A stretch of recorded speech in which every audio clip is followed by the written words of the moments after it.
ever see John Lennon playing guitar? I talked about this. Every video, he's always just going like this.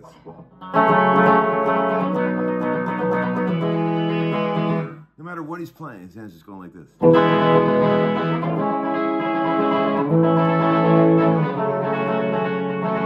Great, right? So, what's up, dudes? How you doing? It's Uncle Larry checking in. Got a few questions from the VCB, but I thought first I would, just catch up a little, check in. Spent the whole day at Groons today. Had an absolute blast hanging out with Greg and Corey and all the fellas and Tony. We had a good time. We were gonna do a Homeskoolin Goes to Groons video, but everything went awry. We got started late. We ended up doing one, but when I tried to watch the playback, there were some weird audio problems. So I decided not to use it, but we'll do it again. Bigger, better, faster next time when we do it. Man, beautiful weather here today again. Nashville in the fall is just banging. I saw a few homeschoolers at Groons. I always love seeing them. The Australians, they're particularly friendly. Hello, Australians. It's Uncle Larry. Let's see, I got the burst out today. I brought it up to the shop because, Greg hasn't seen it in a long time. And we've talked about maybe using it in one of the Homeskoolin Goes to Groons videos. And that's what we tried to do today, but it didn't work out. But I thought, we really didn't have anything to do a video about. We're kind of running out of ideas. But we ended up with this. The subject title was, what was it? Something like, let's find something that could beat the burst's ass, right? So we were like looking around for guitars in the store that could beat the burst, and we tried a few humbucker guitars. And this thing held up pretty well, I have to say. We'll do it again later. You can see for yourself. But this is a special guitar, man. These are really good sounding pickups on this guitar. And a lot of good things have happened in my life since I purchased this instrument. It's been a good luck charm for Larry. You guys remember I was going through a pretty dark time. I had my great trilogy of pain. All these terrible things that happened all at once. And this guitar sort of pulled me out of all that. If you believe in that type of thing, All right, so let's get into a little VCB action, okay? I have a few things here. Hey, Tom, what's the most American thing you have ever seen? Oh, that's easy. Buc-ee's. Have you guys ever been to a Buc-ee's? For all you people that live in other countries, Europeans, there is this thing called Buc-ee's. It is spelled B-U-C-E-E-S. Picture an enormous gas station / convenience store. Enormous. Usually located in the South, where you can buy anything you could ever imagine that's bad for you. Everything. Every candy item, every beef jerky, all kind of stuff that's just terrible for you. They got fried everything. And it's just packed. If you go there, it is the center of everything that is American. It's like if you took a European and you plucked them out of their little house in Europe and you set them down inside of a Buc-ee's on a Friday night in the middle of Alabama, they would literally, their heart would stop. They would not be able to handle the sheer Americanism of it. It's hard to imagine. It's hard to even describe until you've seen it in person yourself. Buc-ee's. Look it up, people. Okay, another guy said, okay, hey Larry, besides The Reason by Hoobastank and I Want to Fly Away by Lenny Kravitz, what are the worst songs in rock history? Man, those are, okay, hard to beat there. Okay, worst songs in rock history. There's some songs that I hate so bad that I can't even put it into words. I might have talked about this in some previous episodes. It's an old country song. It's called Flowers on the Wall by the Statler Brothers. That's probably my most hated song in the history of music, but that's not really rock and roll.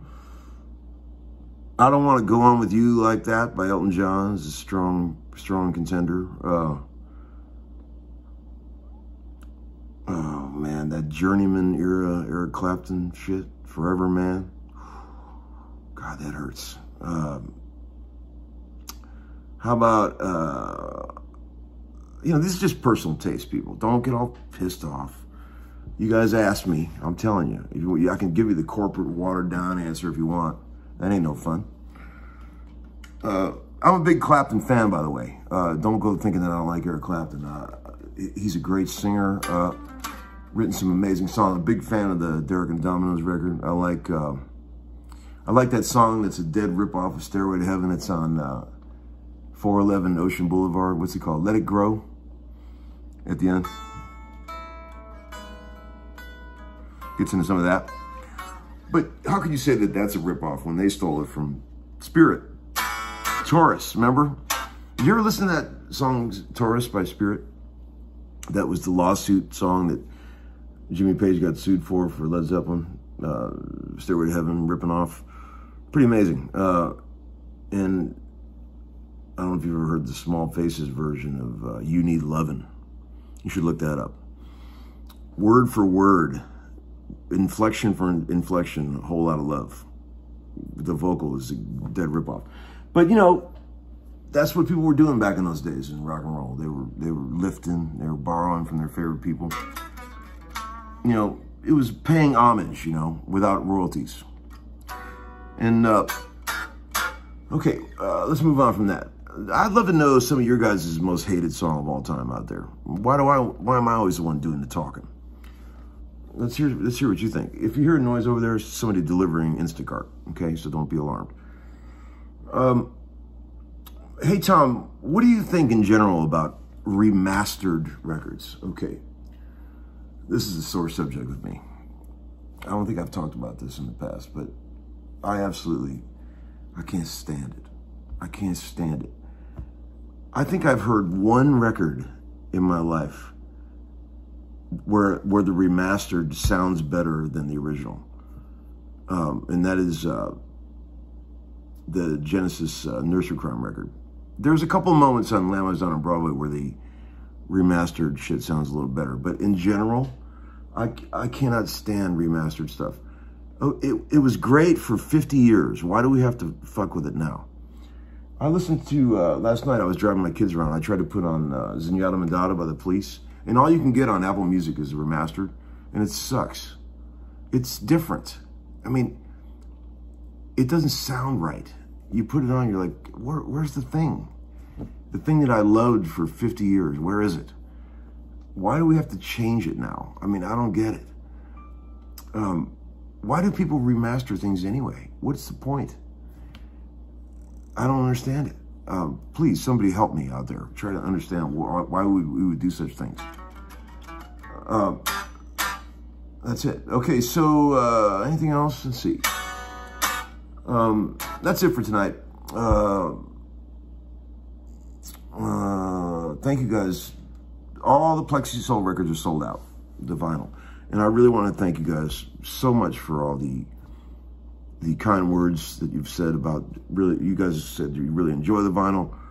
You think that it sounds really good. I tried really hard to make sure, me and Chris McHugh, the guy that helped put the records together, we tried really hard to make it top quality, and I'm really glad you like it. And we're going to do the same thing for the Guthrie record when it comes out. I want to make high quality vinyl of that. And maybe those Plexi Soul records will be collector's items someday, because there's really only going to be that 1,000. And I'm not going to do another reprint of that. So if you got one, hold on to it for a minute, because, maybe it'll be worth something someday. And thank you for the PayPal donations, you guys. It really means a lot. I try to respond. If you guys send a little tip to the tip jar or to Venmo, I try to respond. I can't always get to all of them, but I really appreciate it. it's very cool that you guys think one night when you're sitting there watching, maybe I should throw this guy a bone. I learned a lot from him. I appreciate it, dudes. Seriously. Because, you know, all that helps. It helps keep the thing going, man. I mean, it gives me a reason to do it, keep doing it, and it's all good. We could keep it going until the tires come off, you know. All right. See you, cats. I'll talk to you later. Bye-bye. Friends, I'm here at Groom's on a nice Saturday. What's going on, guys? Sweet Greggy has not seen this guitar since he refretted. How long ago, bud? You refretted this thing. COVID times? 3 years ago. Yeah. At least. Yeah, man. Okay, so checking out it's really cool to see a mechanic checking out his work after several miles have been put on it, right? It still looks pretty good. Still looking pretty good? Yeah, it looks great, man. What are you kidding? No, this is awesome. So, what do you notice, man? What do you notice? Well, I wanted to see how the reveal, like all my sinking, because I removed all the inlays on this when I did the fret job, as to not disturb the tops and to make them have that look. By the way, we're not sitting outside Groom's drinking and smoking, by the way. No, we're not doing that. Because we're not doing that. Yeah, we don't do that kind of stuff. Negative. Yeah. So because I only took a little bit off the fingerboard, I didn't want to touch that beautiful little striations on the inlays, the plastic. Yeah. So the inlays come out, they get laid out, the slots get deepened a little bit, all the work gets done on the board, and then the inlays get replaced completely flush. Yep. And the surround that you're seeing, like there, is a little concoction that I make up to mimic the look of the old glue that was used around it. And the more dirt that goes in there, eventually the better it looks. But that looks great, man. You remember how fucking knackered these frets were in this guitar when we first got? Well, I remember you took this guitar home with the frets. Yeah, with the original and you frets. couldn't even give it a proper. I couldn't even tell if it. I couldn't tell if it was any good or not. It was unplayable. It was unplayable. I remember. Let's see the back. Heckhead. Hold it up. Some heckhead stuff going on there. Here, I got it. Let's see. Yeah. I put a lot of miles on this bad boy. Look at that beautiful fade. Yeah, dude. It's bursted. Look at how nice that is, man. Nice. I remember I did some stuff to the face of the peg head here too. Did you? Yeah, there was some drop fill, and I went ahead and scored some of those checking lines back through it. I don't know if you remember. Yeah, I did. This looks great though. Everything looks really good. Good looking tuners. Yeah. No issues. Everything's been great. Yeah. Ah, it's killing, man. I haven't even adjusted the neck one time. Nothing. Hold it up in the sun. Let's get the burst in the sun. Dude, give it a little sun action. See if it does anything. There you go. Late 58, right? Late 58. Almost got a 59 neck. It's just a little bigger than the average 59.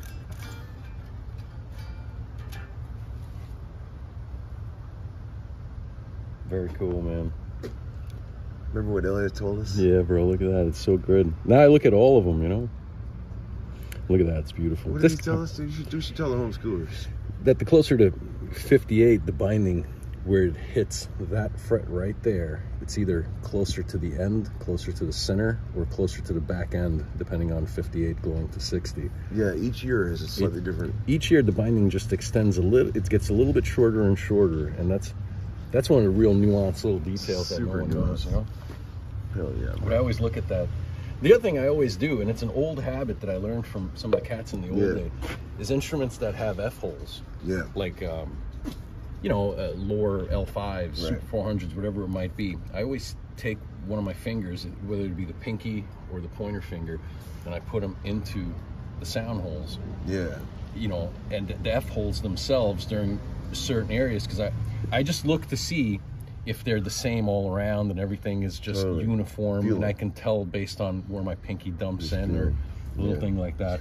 You know. I took this off just because I never looked under there. See how red it is? I did that the other day. And? It's great. It looks beautiful. Red as hell, yeah? Red, yeah. This is a great guitar. I wonder if it's red under here. I didn't look under there. But I do love the way this plastic is all molded into one piece. I know. So beautiful. It's all just one now. It's all together. This is a great one. What a great guitar. Great looking headstock. Dude, this might have been one of the last fret jobs I've done. Really? Yeah. No, I did a couple. I remember at the time you were basically the only repair guy working up there because of COVID. That's right. And you were banging out tons of guitars. It was crazy. Groom Guitars got down to 3 employees. Wow. So it was crazy. There was a lot of work going around, man. I love the way those covers look. Oh man, so dope. It's the same as the guard. It's kind of round and almost bubble toppy. Yeah. What a look that is right there. Great angle too on this. Nice. Let's check out the old pickup head. Look at that. I always look at my fret ends, see what I was thinking over here, what I was doing. The swipe, the good stuff.